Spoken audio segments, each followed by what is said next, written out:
I'm Katie Hensle, Director of Southwest Select 3SSB, and 3 things that every parent should know about recruiting is it's first and foremost about the opportunity. You can't be recruited if college coaches aren't able to see you. So selecting the right club program makes a huge difference in that opportunity. Second, that it all happens in its own time. Some kids are recruited early. Some kids are not recruited till they're a junior. So stay the course because things can change very quickly as kids develop and grow. And the third thing that everybody should know about recruiting is it really matters who's in your corner and who's able to and willing to reach out on your behalf and help you be in the right places to have that opportunity. Club coach and your high school coach are not your trainer. Their job is to take the parts and create a great whole. I'm trying to put together a team, not just compile talent. You're eventually going to burn out, not going to love what you're doing. Yeah. But I think it's more about getting better, competing, driving, winning. Because the team you start with is not always the team you finish with. No, the that AAU is just portal is real. What qualities separate McDonald All-Americans versus other top kids? Put a McDonald's All-American in almost any system and they're going to be successful because they're just that good. Yeah. Every one of us needs to do enough to stay. Now, we don't have to win the league to stay. I mean, obviously. But we need to be competitive. Exposure at the wrong time, that's not the exposure you want. Yeah. You know, so I think if you don't develop, then you're going to get exposed as opposed to exposure. Welcome to It's Just Different podcast, where we bring on people who have been where you're trying to go and or have helped countless athletes get there. I'm your host, Ashley Roberts, your favorite basketball coach that does not coach basketball teams. I'm just here to help the parents. That's all I want to do, y'all, is help the parents, educate them. And not only with my information, more so, I don't even give y'all a lot of my information. It's the people that I'm bringing on. And we have another guest who have been at the college level, who have done a lot of things that y'all might not know about, but you're going to know about it today. And it's the director of Southwest Select, Katie. Do I call you Coach Katie? Do I call you Katie? You can just call me Katie. I'm going to just call you Katie. Yeah. How you feeling? Good. Up here for the weekend for our 8th graders to play, so excited to get them back on the court. It's been a while. Yeah. So, yeah, glad to be up here. Katie, we start this podcast off with what's different. The name of the podcast is called It's Just Different because I believe the game of basketball is different, whether good or bad. What would you say is different as it relates to AAU now versus back then? And back then could be 2-3 years ago. Well, I actually started coaching AAU when I was 18 years old. Ran my own club. It was like 2 teams, so don't get all excited. But it was really different back then. You know, shoe circuits weren't really a thing. Weren't really a big deal. We were all trying to qualify for AAU nationals at the regionals. It was a big deal a couple years in when they added super regionals, so you could qualify in more than one spot. You know, I can remember watching Maya Moore play at Disney at AAU nationals, and everybody was seeking scholarships. Obviously, there's no NIL and all that, so definitely very different. Not a lot of coverage. You know, like outside of your little bubble, nobody really knew what you were doing. But not bad, just definitely very different, for sure. How long have you been coaching AAU? How long have you been coaching AAU? Whatever 43 minus 18 is, minus a So, year, minus and I a few guess years when I here go and into that, when I say at the new AAU. Yeah. Well, I mean, I coached, I ran my own club for a while, then I brought some kids and merged with Team Texas for a while, then went over to Sci-Fair, and then from Sci-Fair is when I ended up going to coaching college. Came back out and coached Sci-Fair again. And then one of my high school athletes was going to play for Sci-Fair. So obviously in Texas you can't coach your players. So I took a break from coaching Sci-Fair while she played for a few years and then came back out onto the circuit again. Okay, let's break that down a little bit. Sure. So you were we'll start with Sci-Fair. You was at Sci-Fair for a few years. And what made you want to step foot into college? You know, I always thought that's where I wanted to be. Yeah. You know, growing up, that was always my dream. I actually never thought it was going to happen. I was a D3 basketball player. I didn't have the connections from playing that naturally made that happen. So it was something I always wanted to try, but not something I really sought either. I kind of felt like if it was meant for me, if I did the best I could with kids, it would come that way. And if it wasn't, that was okay too. So when the opportunity came and it was still in Texas, it wasn't that far away, I decided to give it a go. It was a lot. My daughter at the time was 18 months when it Yeah. started. My husband was running his own business in Dallas, so it was a big family decision. It was not easy Yeah. to make that decision, but And where were you at? I was at Texas Tech. How were you able, did you get that from coaching AAU, or like how did you land that position? I would say the relationships Yeah. probably that you make and the connections that you make in Yeah. coaching AAU. Yeah, makes sense. So you were at Sci-Fair. Did we have like circuits at that when you first were with When I first Sci-Fair? went there, yeah. So when I first went there, I actually brought my team over, and we were there was only 16s and 17s at the Okay, time. yeah. And we were the 16U team. Is when I had like Peyton Little in that group. Shout out to them. Nicole Cornett, yeah, Minta Spears. Yeah, it was a really good group. Haley Tata went and played at Yeah. Kansas State. Had quite a good group. I actually kind of got connected to Sci-Fair because when I was with Team Texas, I had Alexia Standish. I don't know if you remember Alexia, Yep. Colleyville Heritage. She got the opportunity to go play for Sci-Fair. Okay. And was like, what do I do? Because she'd been with us a really long time. And I said, you go. You Yeah. go try to be on that circuit and spread your wings a little bit. Yeah. And that's how I got connected with Al Coleman and ended up at Sci-Fair a few years later with the whole group, actually. Got you. Makes sense. So Sci-Fair, then you went to Tech. What made you get out of college coaching? Most of the answers to questions of the decisions I made are my family, either my Yeah. immediate family or my extended family. You know, what's best at the time for my family, and that changes. You know, For my sure. kids are a little bit older now, so it's a little bit different. But it was a lot with an 18-month-old, and my husband was still trying to run his business, and it was a lot. And you know, Christy ended up going to Alabama, so that kind of made it a little bit easier because I knew I didn't really want to move across the country at that point. Yeah. But we decided to go to Austin and set it back to Dallas. I can't really answer the question of why. It was just like we were in our early 30s with Yeah. one kid and decided to try something different. Let's try Austin. Yeah. So that's how I ended up at Westlake. Do you miss coaching in college? The thing I loved about coaching in college is that it's really just about basketball all Yeah. the time, especially as an assistant. I mean, obviously recruiting, but that's part of basketball. You know, I didn't have to do a lot of the business side. Yeah. Got to do a lot of coaching, built some really strong relationships. So, yeah, I mean, there's definitely parts of it that I miss. Yeah. Yeah. First off, congratulations for taking the first step. That first step is listening to this episode. But you need a little bit more. You're looking for a community. Like, you're itching for the information. It's one thing to get all of this free information, but you need to be inside a community. I have a community, the different community that is for girls basketball players, parents. We meet bi-weekly. There's monthly drops into the community. You get to ask me questions, and more importantly, the parents get to celebrate with each other. Who wouldn't want some motivation, some celebration along this journey? Join the different community. The link is below. The link is in the description. The link is wherever you're listening to this. Come on and join us and get in the community. Love that. So left Tech, got to Austin, was at Westlake, head coach at Westlake. Yep. Can you talk about that for a second? Yeah, you know, honestly, I was surprised the job was open in May. I knew that it had a history of being really good, and so when they offered me the job, I took it.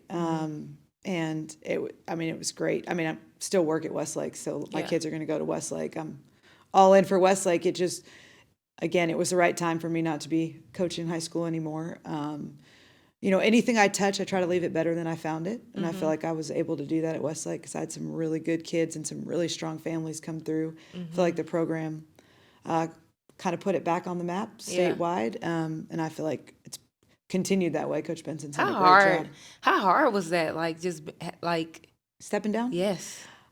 It was really hard. But again, there were some circumstances in life outside of my control that made it the right decision. You know, club is busy. Don't get me wrong. But it's busy in chunks, and it's busy on the weekends. Yeah. But I'm home every morning. I'm there every evening. You know, some of the business side of club I can do when my kids are in bed. Yeah. You know, there's just a little bit more flexibility to being available. And at the time, my son was only 7 when I made that choice. Yeah. Yeah, I love that. So, Sci-Fair to Tech, back to Sci-Fair, Westlake. Yeah, we actually won Nike Nationals at Sci-Fair the summer I came out of Tech. We can't just graze over that. Oh, well. So that would have been 20. 2012, Yeah. 2013, Who's something on like Who's that. on that team?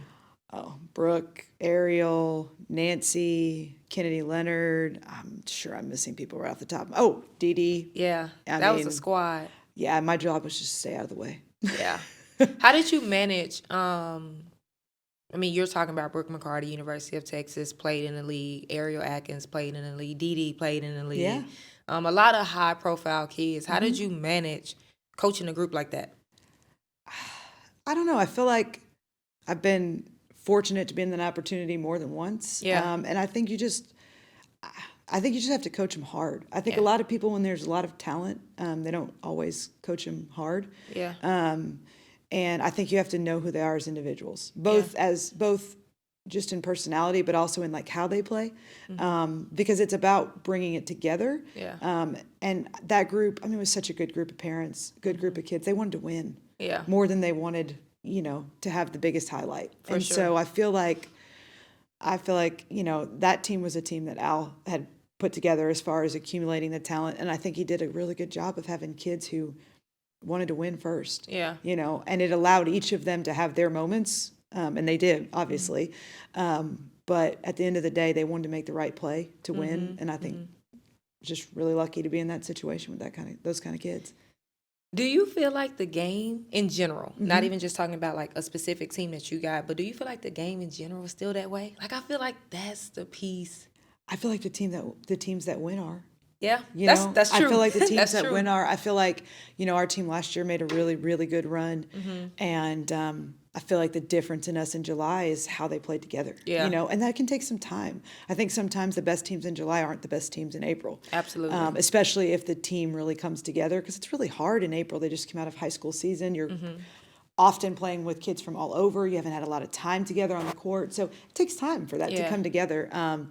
But yeah, they just really came together, and we had different kids step up Yeah. in every game when we were at Adidas Nationals last year. So that's what made that really fun. Yeah. Now, we talked about coaching. You've coached in different programs. You're in a new role this year. Yeah. What made you want to start your own program? I wouldn't say I wanted to. Yeah. Things just kind of happened. You know what I mean? I Yeah. wouldn't say it was something I was ever seeking. Yeah. I consider myself a coach who's capable of the director and business part, not a director who's capable of coaching. I think Okay. my passion is definitely on the sidelines, mostly because my passion is for the girls. Yeah. And so I will say I am empowered to figure it all out, Yeah. and to put in the hours and put in the time for them. Yeah. There were moments when it first started that I was like, I don't know if I'm going to Yeah. do this, and my husband was like, you are. And then he started naming off my players, and he was Yeah. like, you're going to do this for them. And I'm like, you're right. Yeah. You're 100% right. Absolutely. It's about them. And I feel like one thing I feel like that I can do in this new role, and not that other people don't do it, but I feel like I can really in this role make it about them all Yeah. the time. Every time that me and Jeremy and Mike sit down to make a decision, the question is, what's best for the girls? Yeah. Okay, then we have to find a way to make that happen. Yeah. So that's really the focus of what we're doing. Makes sense. What would you say has been the biggest challenge? Probably just the new things that you Yeah. don't know what you don't know Until until you don't get know in it. Yeah. So just Yeah. a few moments of, okay, didn't know that's how that worked, no problem, and figuring it out. I wouldn't Yeah. say there's been anything major hiccups or anything like that, just Yeah. little things that, I didn't You know just that's how don't- that went. Okay. And you just got to adjust. We expect the kids to adjust on the fly on the court, expect them to take a timeout and learn something new, ATO, here's a new play, go run Yep. it. So, sometimes just got to adjust on the fly and figure it out. That's If I good. expect them to do it, then I better do it. You got to do it. That's good. Now, you talked about earlier the software group. You talked about how you got to like actually know them. I feel like because I had a program and I was the director of the Yep. program and I also coached the team. Yep. I feel like those are two different things. Yep. Coaching a team and directing. And in my personal experience, I felt like it's hard to get to know all the I don't want to say get to know all the players in the program. Like it's very hard to have those relationships. I would agree. I mean, we're going to have 6 3SSB teams, and I Yeah. think it is I will know the 17U kids that I am coaching the Yeah. best. I would be lying to say that's going to be any different than Right. that. But I do think that one of my strengths as a coach is my relationship with my players. Yeah. And I do think I do a good job of, I just feel like I've been working with teenagers since I was a teenager. Yeah. And so I feel like I do understand, in general. And so, it's just about being really intentional Yeah. with the kids who aren't directly on my team. And I think it's really about building those relationships earlier in the year Yeah. when the pressure part of the basketball isn't as intense with my team. Yeah, for So sure. that I can pour into those other teams as well. That makes sense because I feel like personally, like at one time I had 12 teams. And like I'm the same. I'm a relationship person. I love getting to know my players. Like I don't care what team you are. I'm gonna try to be there. I'm gonna try to be at practice. All these different things. But I felt like that was hard for me. Like because some families that knew me on a different level when there was maybe 3 teams or 4 teams, like was like, oh well, she's not at every single game or she's not. And I think that was hard for parents to understand. Like I mean, it's almost impossible. Well, and I think it's the expectations. I'm not going to be at every single game. Yeah. There's no way I'm going to be at every single game. And none of us are. But I think that has a lot to do with the other coaches that I have been very fortunate enough to agree to come work for us. They don't need me, And I think a big part of being a director is putting people around you that you trust and that you can let do their job. Yeah. They don't need me in every game for those girls to have an amazing experience. So I want to get to know every kid in our program as best as possible, but I think they're going to have relationships that they need regardless of how well they know me. Yep. And that's been a big part of why this has been okay. And why there's only been small hiccups, is that people that I have been so fortunate to be surrounded by are just as good as I am. Yeah. So I don't have to worry about it. Yeah, that's a good point. You mentioned earlier you have 6 3SSB teams. Most programs will only have one contract, meaning they'll have 15, 16, 17, not 2. Yep. Like, I don't know if the question is, how are y'all able to get 2 or what does that look like maybe? Yeah, they'll have slightly different names. So it'll be Southwest Select and then Team Southwest, and we'll have a 17, 16, 15 of each one. But we're very tied together. We'll get to practice together, do some things together like that, which I think will be great for both sides. It was just the way it was, the right place, right time. And I feel like that's like, it's just more kids to get opportunity to get exposure. That's for me. Like it's more work. It's more to figure out. Yeah. It's more on the finance end, obviously, to get, everything squared away and done correctly. But again, if the purpose of this is about the girls getting the opportunity, how do you say no? You figure it out. Yeah. And I feel like we've got 6 really good teams, and we've got to me, that's an opportunity for 60 kids to play. Absolutely. On the 3SSB circuit and have opportunities that wouldn't have otherwise. So. Yeah. We were actually talking before we kind of started, just about teams, all of that. And one thing that you talked about with your 17s is just great kids, great families. I feel like winning teams have a winning culture. How have you been able to just approach building a strong culture for your program? I feel like in general, even as a coach, like last year, I try not to have very many rules. Yeah.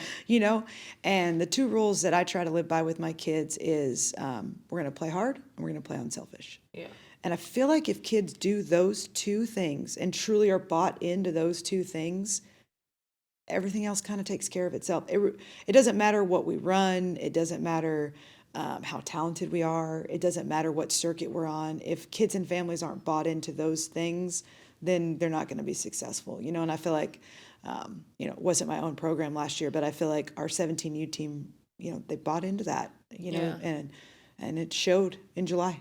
So do you feel like that goes into the selective process of who's actually going to be on these teams? Like, have you had to, Yeah, I do. I think it's important when you put a team together that you do the best you can. I mean, you're not going to get it right every time, and there are circumstances that arise that cause problems within a season. I don't care if you're a high school coach, college coach, or club coach. There's unforeseen things that are going to happen every year.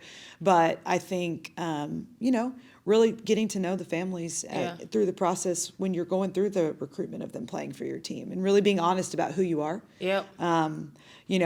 I've heard plenty of knocks over the years about style of coaching this, style of coaching that. So I don't think it's a secret, the way that I coach, the style that we play, and the way that our kids kind of move the ball, and the transition style that we like to play. So I feel like people that are coming here at least understand the base of what we're going to try to do. What is that style? Like, how do you guys like to play? Well, I would say in general, again, we want to play fast first. I'm a big believer in the ball moving, not just people moving, although that's important too. But what system you run, I don't know. I think it depends on the kids you have that year. Yeah. In my life as a coach, I've probably run 4 of the main systems that you see college coaches run, whether it's a ball screen offense or dribble drive or motion or some Princeton stuff. In high school, I've run all of those as well. So I think it's just and so those can be very different bases of what you're doing. But again, for us, I think the base that I've always taught first is transition. We're going to always try to get out and transition and get into early offense first. Yeah. And then, then we're going to match whatever happens after that to best fit the kids that we have that year. Yeah. But I think it's fair to say that we're always going to base everything on spacing the floor and playing with pace. Yeah. And from there we're going to adjust year to year based on, what are our kids' strengths and how do they fit together on the floor. And I've started a year thinking something's going to work. Pivoted in April. You know what I mean? Like, I think you have to be willing to adjust and go, especially in, the reality of club right now is the team you start with is not always the team you finish with. The that is AAU just portal is real. It is real. It is real. And to expect it not to be real, I hope that the 10 players we start with are the 10 players we finish with. Right. Hands down. I feel really good about all of our teams this year. And I hope that every one of our kids that starts in one of our uniforms finishes this year. Yeah. I know that that's probably not reality. And so I think as coaches, again, if we're going to expect the kids to adjust, then we have to adjust. Yeah. It's just part of the world that we live in. And why do you, obviously it can be for a lot of different reasons, but what are some of the main reasons you feel like kids start in one uniform and don't end in that uniform? I think expectations is the number one. And I don't know that it's really any one group's fault, to be fair. I think it's the expectation of where they're at ability-wise, and also the role that they expect to play within the team. And I think there are well-meaning coaches who expect a kid to play a role, and it doesn't turn into that. And I don't always think that was meant, as a lie, even in recruitment. And then I think there are times that kids and parents, they hear maybe what they want to hear a little bit more. And again, I have a kid. It's hard. Yeah. It's really hard. When I was much younger, much before Peyton was even born, I worked with Derek Barber. Okay. Texas Express.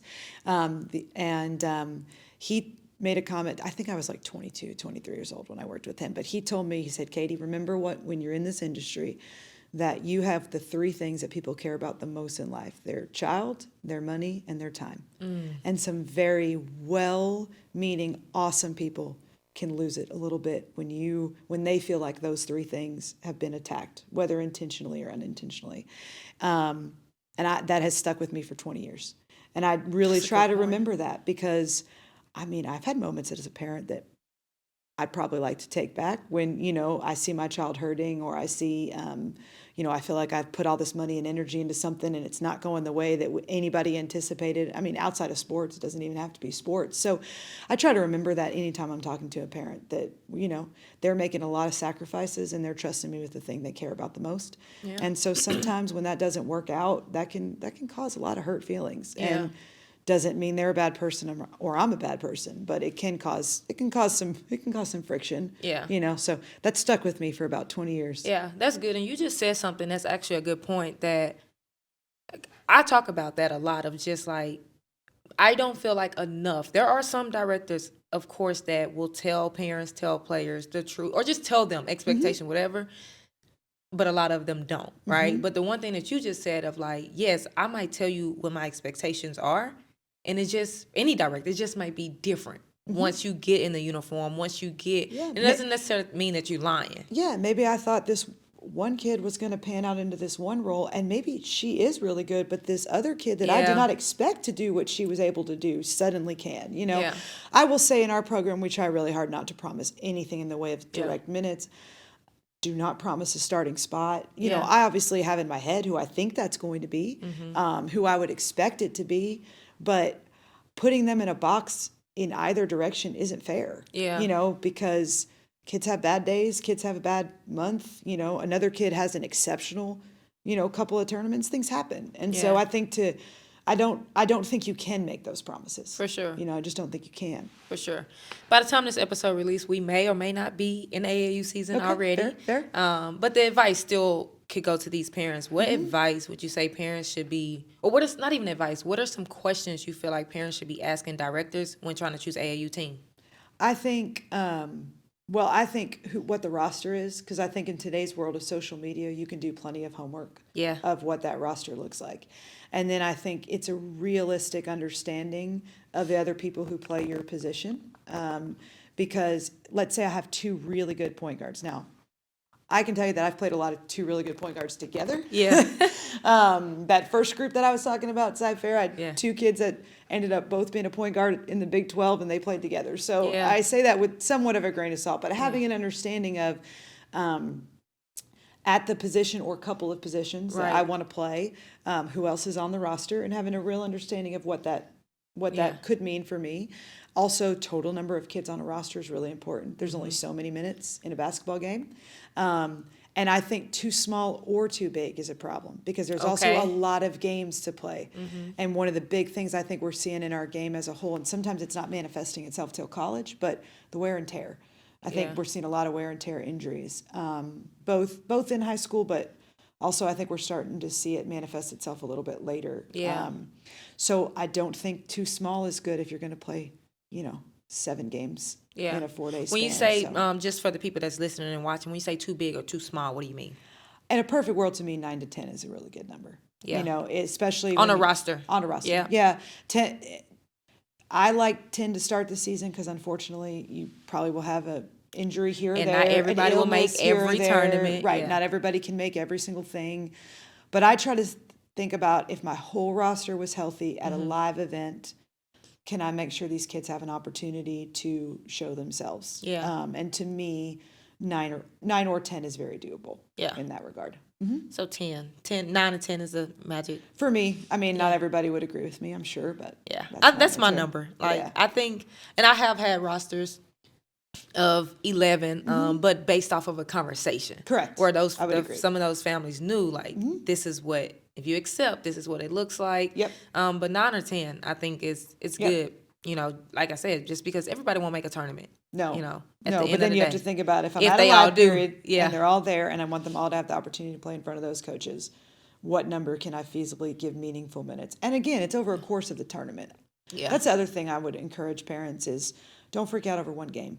Yeah. Sometimes something happens in a game. I think it's important to look at the whole course of a tournament or the course of 2 or 3 tournaments, because, stuff happens in a single game. Yeah. A lot of parents... I remind myself of that too, by the way. No, absolutely not. I'm speaking from both sides of that. Absolutely not. Circuits is a big talk, whether it's Adidas, whether it's Nike, whether it's Under Armour, whatever. Power 24. Power 24, Select 40, the list goes on. A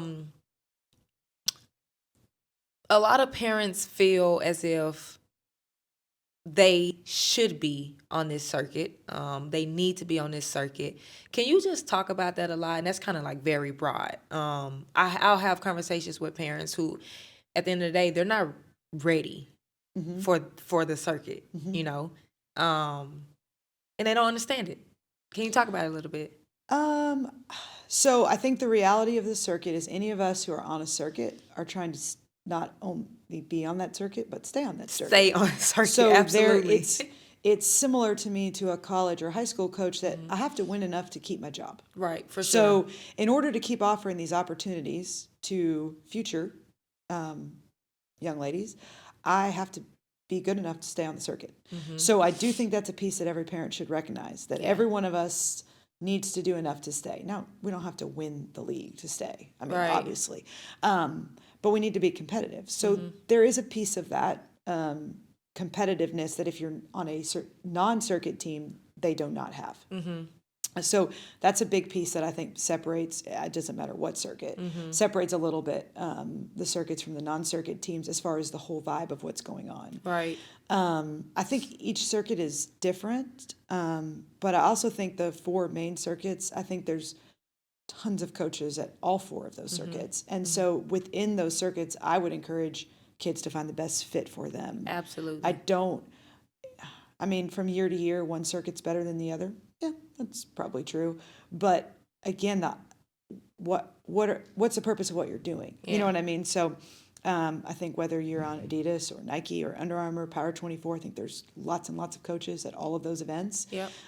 So if you're on a quality team on that circuit, you're going to get opportunities to be recruited. You said that they have to find the best fit for them. How do we got parents who don't even know what that looks like. How do they figure out what's the best fit? Well, I would encourage them to watch. Yeah. So if you've got a younger athlete right now, if you've got a 6th, 7th, 8th grader, even if you're on a team that is a younger team that's part of a future circuit, that has a circuit,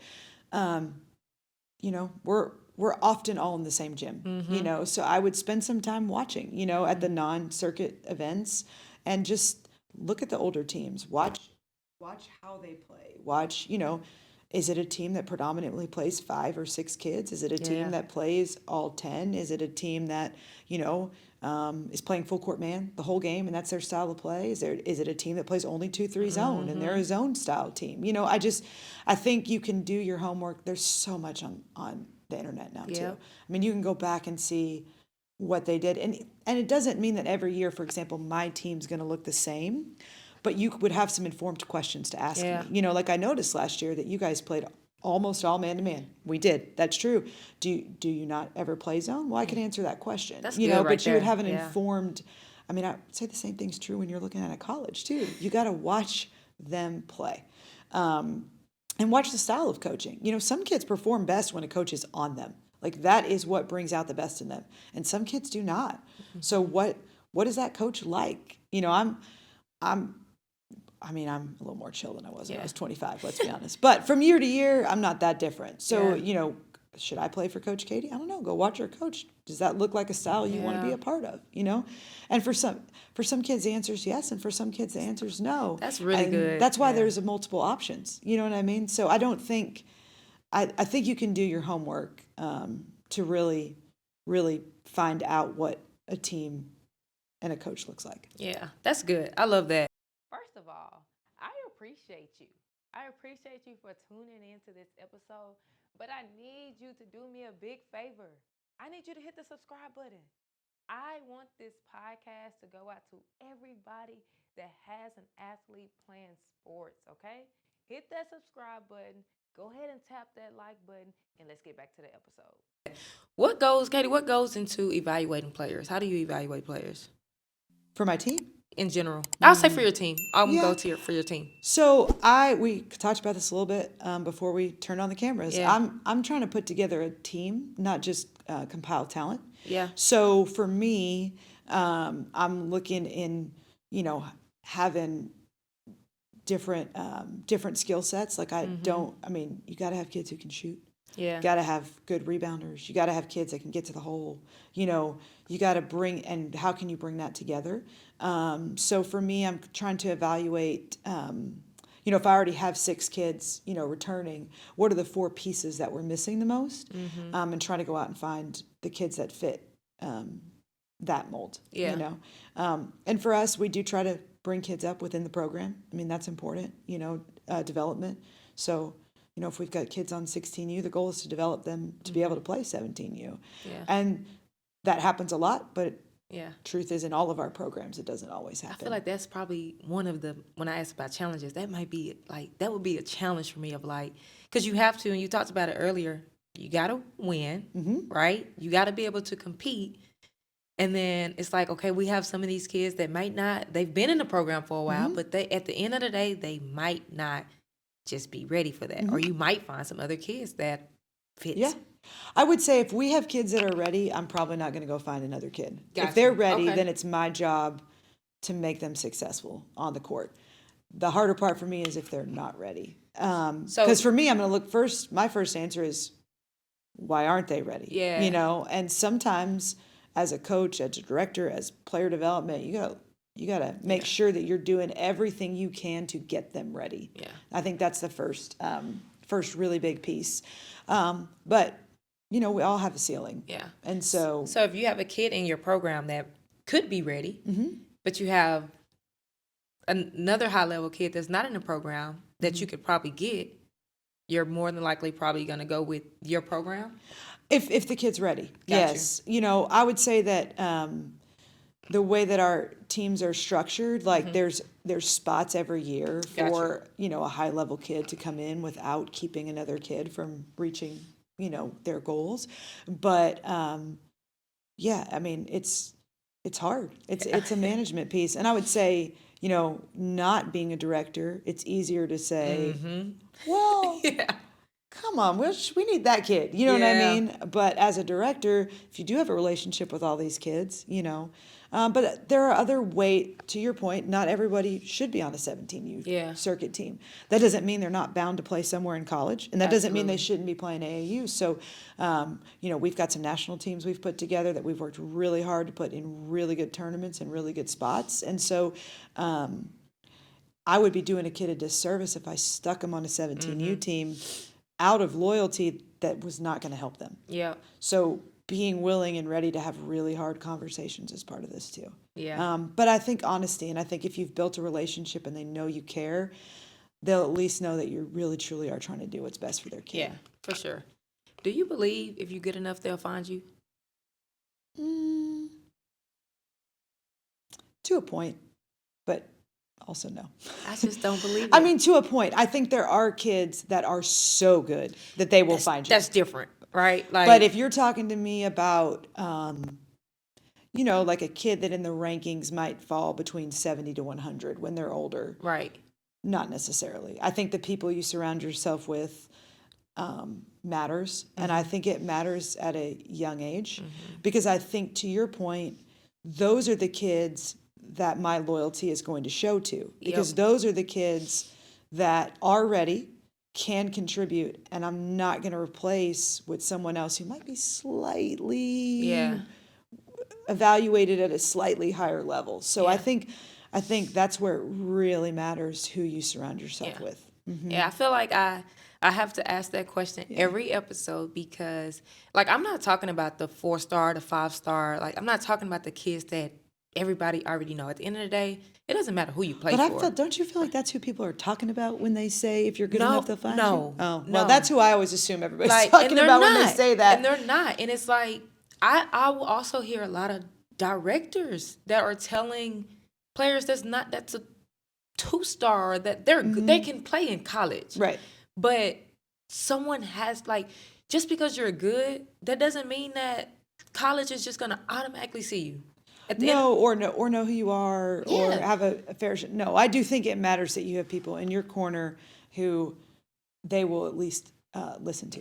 I do think that matters. Katie, at the end of the day, you and I both know when these college coaches are going to tournaments, they have a list. They already know who they're going to see. That doesn't mean that that's all they're going to see. Right. But they pretty much have an idea of who they're going to see. They can and then they fill in holes around that. I would agree with that. Exactly. Yeah, they fill in holes in the schedule around that. So if you're at a tournament, I said I was going to stop saying Run for the Roses because I don't know why that tournament comes up. But any tournament, we're going to use Nike Nationals. Sure. I don't know. But if you're at a big tournament, yes, you can go to this tournament and there's going to be a bunch of coaches there. And a bunch of courts. There are, yeah. So if you're on court 125 and you just think that you're going to go in that because you're a good player, these coaches are going to automatically come to the game. It just doesn't work. And you do hear stories college coaches tell you, I had this hole in my schedule. So I'm from Texas, so I went and watched this random Texas team and saw this kid and fell in love with her. It happens. It absolutely happens. But it also happens that there wasn't a hole at a time that you were playing, and you do need someone who can advocate for you. So I would agree. I mean, again, if you're at a certain level, they're going to find you. Yeah, regardless of who you play for, where you play. They are going to find you because you're that good. But I would agree. If you start falling into the category of a lot of 3-stars and a lot of 2-stars, having the opportunity to be seen more than once or at the right moment, does absolutely matter. Yep. And I want to talk about the stars because I get those questions a lot in my DMs of like, what does a 1-star mean? What does a 2-star?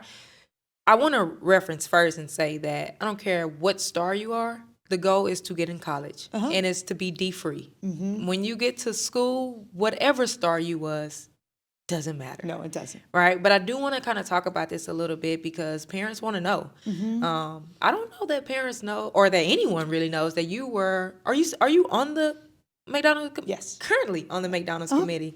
And the Naismith committee. Why don't you talk about that? It's not about me. It's about them. So I'm glad I have those opportunities. It's awesome to travel around and watch those high-level kids play and get to be a part of selecting those things. But, I mean, it doesn't really matter. Yeah, for sure. It matters if I care more that we lost in double overtime in the national championship and I didn't make the right decision late in the game than I care about voting for McDonald's. You know? Sure. I mean, it's such an honor. And I absolutely love the the opportunity to promote the game in that way. For sure. But I don't think it matters when I call timeout and we're trying to win a basketball game. Absolutely. What committees I sit on. That's fair. So let's talk about, and I don't even know where I want to go with this, but like just the stars, like a 1-star, 2-star, 3-star. What do they have to have? What does that look like? Don't you think every evaluator is a little bit different? For sure. Every group of evaluators different. I mean, if you're a 5-star, like I've had kids that I coach that are 4 stars that have 50 Division I offers. So, I mean, if you're a 4-star, you're like really, really good still. You know what I'm saying? I feel like lots of 3 stars are playing Power 4 basketball, so I think there's a lot lost between the 5, 4, 3 in particular. I mean, there's very few 5 stars. Very few 5 stars. A pretty small number of 4 stars, and then I think you start to obviously get more and more as you drop down. But I also think any kid worried about chasing that it's not that I think it's like selfish or bad, but I think it's losing. I just don't think it's healthy. You know what I mean? Because you have no control over how many stars somebody gives you. And so if that's what you worry about, you're eventually going to burn out and you're eventually not going to love what you're doing. And so for me, like, it's not even about I get it. I get the whole, I mean, I really do. I get the NIL. I get that if I have more stars, I'm more likely to get that. I get the NIL money right now is changing lives. Like, I get all of that. And I understand, therefore, why it's important to people. So I'm not trying to minimize, like, why it matters. But I think when that's what the kid has to worry about, it's very easy for the vast majority of kids to not measure up. And then, then how can they love the game in the process if everything becomes about things outside of their control? So I think it's important. I totally understand. And there's a line of where that doesn't matter at all and matters. But I think it's more about getting better, competing, driving, winning. If you let a kid focus on that, whatever stars their natural ceiling will allow them to reach, they'll reach it. Yeah. Now you said something about NIL. Well, I do wish that we had NIL when I was playing. I bet. Hey, at D3, I wouldn't have had to worry about it. Listen, but you probably could have got some. You would have. I mean, who knows? Listen, who knows, right? I'm just like. And I would have figured it out. Like, I wasn't the best player, but I would have figured out, how can I get some money? But do you feel like NIL is kind of, what's your thoughts on NIL? Like, do you think it's kind of changing the game a little bit? Like, I'm glad that kids are able to profit from their hard work. So I want to start by saying, like, I'm not against that concept at all. For sure. I think that they are young adults, and I think that they are working more than a full-time job, especially if they're playing like Division I basketball.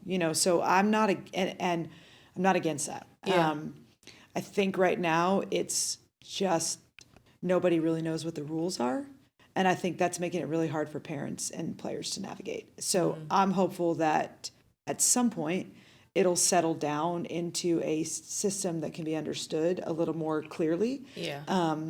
And maybe with the next court ruling, that'll start to happen, maybe a little bit. So I like that they have the opportunity. I do think it changes the game. Yeah. Absolutely changes the game.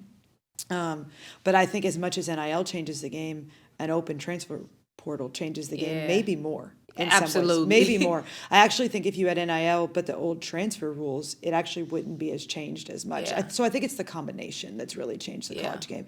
And it's going to continue to trickle down. You know, Yeah. I think it'll be interesting. I mean, there's already states that allow NIL for high school High kids. school. Obviously, in Texas, that's not the case, but they do. So at some point, there's probably going to be a court case about that, Yeah. and we'll see. So I think we're currently in a place where the game is in flux. I mean, but you know, kind of society's in flux. Everything's Yeah. changing, you know, and it's just part of it. So I think there are things that should be carried over from the quote old way. Yeah. You know, there are cultural things in programs, like programs with great cultures that have one doing things the old school way. And there are pieces of that should not be lost. Yep. But I also think we're all need to be ready to change at, For sure. I mean, we might need to change again in May. I don't Yeah. know, you know, and I think it's our job as directors and coaches to be informed and to be able to inform our parents. But I also think it's our job not to be, we should help as much as we're wanted, but not to overassert ourselves in places that are a family decision too. Yeah, I agree with that. I just feel like it's not about what the program is doing. It's not about the culture of winning. It's not about, for some, I won't even say this is for all athletes and parents, but for some, it's not about what you can really do for me. It's honestly about how much money can you give me? And I don't even want to say that like that's a bad thing, because you have that opportunity. Some kids have that leverage, you know, but it's just like, It's a very hard dynamic. Yeah. I think the difference, you know, like when you talk about pros, there's a contract. I mean, most pros are very largely picking their team based Yeah. on who can pay them, Yeah. right?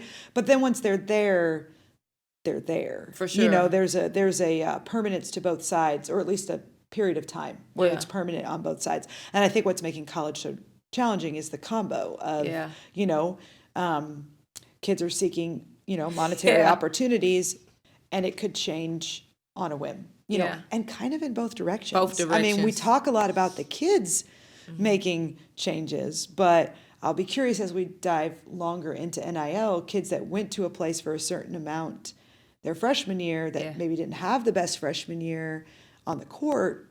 What does that look like too? Yeah. So sometimes, you know, so I think it's gonna go more both directions Yeah. as we get deeper into it. We haven't been doing it that long with For NIL. sure. So I do think it kind of goes both ways. You know, Yeah. our kids hopping in the portal and moving because they got less money than they were Yep. promised, Yep. or they got what they were promised. I shouldn't say that, but now things are changing in the next year. Maybe. I mean, we don't all know all the details of kind of how all that's working It's just right the now. wild, wild west. It is a little bit. That's what I'm saying. I hope we can get to Yeah. a point where there's something like systematic that allows it to be a little more predictable, and for both players and Yeah, coaches. for sure. You know. Yeah, hopefully. Yeah. Well, I don't think it's happening tomorrow. So No. We got a little bit of We got to time. adjust. We are where we are, and we got to Yeah, adjust. That's Yeah. a fact. That's a fact. And I feel like that's the game of basketball. Yep. You Like I gotta- said, if I it's the expect game them of to life. adjust on the court, then Yeah. I got to adjust on the sideline. You got to be able Yep. to adjust. We talked about McDonald's earlier. Mm-hmm. What qualities separate McDonald All-Americans Ooh. versus other top kids? Yeah, I think there is a certain sometimes it's hard to put into words. There's Yeah. certain kids that you just got know it. they Yeah. are. They just got it. I think sometimes when you get into that last bit of trying to, you know, make final decisions and stuff, there's a lot of different things that goes into Yeah. it. I mean, there really are. I mean, I think club success, high school success, do you drive winning? You know, versatility can matter. Scoring the ball matters, but then it goes like we just said, driving, winning, all the other things you do. You know, I think at the end of the day, you can put a McDonald's All-American in almost any system, and they're Yeah. going to be successful because they're just that good. Yeah. And they are a combination to me of born and made. You know Yeah. what I mean? I mean, they have put in hours and hours and hours of work, but they also have some gifts that they were probably born with that Yeah. allow those hours of work to turn into something that they're just not going to turn into for everybody else. Yep. I agree with that. You know? It's tough. Sometimes that's the hard reality. Yeah, I mean, I've had the fortune of coaching quite a few McDonald's All-Americans Yeah. in my time, and Brooke was not the tallest member, and I had 6'9" Nancy Mulkey. So I've had them every size player you can have, but there is an it factor to all of them. Yeah. Sometimes there's a uniqueness to their game. They do something that nobody else in their class can do. There's maybe a versatility to their game that they do that nobody else can do. Some of them you knew when they were in 7th grade that they were on that track, and some of them you didn't know till they were a sophomore in high school. So I don't think that it always shows up young. But I mean, there's an it factor that I don't really know what other word to use. Yeah. No, I feel that. And with you being around so many players, whether that's McDonald All-Americans to D3 kids, like you've just been around so many kids, what key skills and habits do these players need to have in order to play at the next level? Everybody wants to play at the next level, but everybody don't get to. I actually think so. Your club coach and your high school coach are not your trainer. Their job is to take the parts and create a great whole, from those parts. And especially your high school coach, they don't get to pick their parts predominantly. I mean, some high schools do, but as in general rule, they don't get to pick their parts. And so maybe the best thing for your high school team is for you to be the 4, but in college you project as a 2. Your high school coach isn't wrong. Yeah. So what are you doing outside of those practices to continue to develop what you need to develop your own game? And truthfully, if you become that good at what you project to play, then it might be in the best interest now of your team for you to be that position. So what do you do, to drive that? I feel like that's why it's important when you pick your club team to make sure you're playing in the spot of where you project and all that. But even within that, whatever we're gonna do that year, team practices are about making the team better. So I think what it takes to reach your ceiling, and that's what I like to talk about with our kids. Like, let's reach your ceiling, whatever that is. I think it takes time of individual development. Now, I feel like I can be your trainer, like I can develop you individually too, but not just in the midst of my team practice. So it could be the same person. Maybe your coach is also really good at skill development, player development, but those workouts aren't happening at the same time. At the same, that's good. And so I think it takes that dedication. And then I also think it takes quality over quantity. I just talked earlier about overuse. So I think it's really important that you're maximizing your time in the gym versus just spending hours in the gym. Yeah. And so it takes a lot of time. I'm not trying to imply you can do that in 20 minutes a day, but it's also listening to your body and making good choices when it comes to that too. Yeah. And that's actually really good right there, because it's not talked about a lot. Like, you have certain people for certain things. And whether that's training, whether that's team, whether that's sports performance, like whatever it is, you have certain people for certain things. And in today's world, we talk about NIL and all that, developing your ability to communicate in a podcast or on social media. How many of our kids play a game and get pulled to be interviewed by someone, and half the time the adults don't even know it's going down. So understanding how to have those conversations, because once it's out there, it's out there. It's out there, and who a big part of NIL is who you are off the court too. Yes. And I don't think that's talked about enough Absolutely. right now too. Absolutely. I do think, we've seen kids over there who are really good players, but maybe aren't, the next Caitlin Clark. But their personality has really driven some opportunities for them too. So I think, and then teaching them how to be true to who they are within all of that. Because trying to be somebody you're not, no matter how much it is going to make in NIL, is going to exhaust Absolutely. them. So teaching them how to be, who they are and still be able to project that to the world it's part of what we do now. Absolutely. And you mentioned just player development in itself. How do you, as a program director, balance the player development and the exposure within your program? You mean like the exposure on like the college recruiting yes. exposure? Yeah. Well, I think the younger you are, the more it's about player development, Yep. and the older you get, the older you climb. And I don't care if you're a freshman who's on the ESPN 25 watch list. It's still first and foremost about development. Yeah. I think it's the older you get, the more the exposure matters. If you're a junior in your last summer, I'm probably not going to change your game that much, so it matters that you're getting the exposure you need. And if you get exposure at the wrong time, that's not the exposure you want. Yeah. So I think if you don't develop, then you're going to get exposed as opposed to exposure. And so I think it's really important. And for me, that is a big part of who I work with. Yeah. I feel like our club has some of the best player development around for our kids. And we work really hard. Obviously, we have kids from different states and stuff like that to work with them to be a part of their player development, whether they live exactly where we are or not. And I think this spring and summer you're going to see some of that come to fruition. I'm really excited for some of the kids I coached last year, even on 17s that are younger, and some of the leaps they have made in player development this year. Yeah. And I think that's going to allow them to now have exposure at a different level. So I'm actually, that's probably one of the things I'm most excited about for them is the opportunity to really do those things. Man, that's good. As we wrap up, what advice would you give to parents in general as they navigate their athletes' basketball journey? Find someone you trust to give you honest advice. And it doesn't matter if they're your kid's coach, find someone you trust to give honest advice and honest evaluation.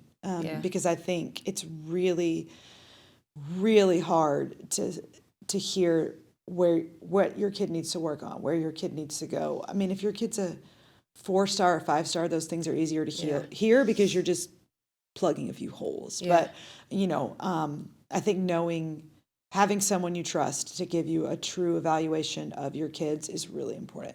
Yeah. This has been a good episode. Oh, well, it's been fun. I knew it would be. I knew it would be. Katie, there is a 2025 right now who still has not gotten her opportunity. She wants to play college basketball, and she just needs some advice. Can you look in that camera and talk to that 2025? I think first and foremost is you have to be open to all opportunities. If you're a 2025 at the end of high school season, your high school year, or maybe it's over. Yeah. Maybe it's already over. You have to take what's there. Hoping for something new at this point is probably not super realistic. So that could be NAIA, junior college, D2, D3. But we do live in an era where there's a lot of movement. And so if you truly feel like you're being misplaced, then go work really hard there and prove it. But take the opportunity. As a former D3 player, if your dream is to play in college, there's a lot of really good opportunities at all those levels, and so few kids get to play in college at all. It's really easy in the social media world to feel like everybody's playing D1. They're not. And some of the kids that I've coached that have had the most meaningful college careers have played D2 and D3. So take the opportunities that are there and go make the best of them and see where it takes you. I love it. Katie, can you tell the people where they can find you or the program, social media? Yeah, we're definitely on Twitter and Instagram. I think someone who's a little hipper than me has made a TikTok for us too, but unfortunately I can't answer that question. But we're SW_select on both Instagram and Twitter. I don't primarily run those things, but I am on them. But you can find us on there, reach out on there. They're always monitored. But I feel like the biggest thing is find us on the court. It's about to be real. We're about to all be spending all our time together, good or bad. So, like I said, I'm just excited for the opportunity for these kids to get out there and compete. Yeah. And there'll be ups and downs this season for all of us. But at the end of the day, when the season's over, trophy or no trophy, if you know the very best, you did the very best you could for the girls to have the most opportunity, then it's been a good year. Yeah. That's ultimately what it's about. And I feel like if we do that, we win.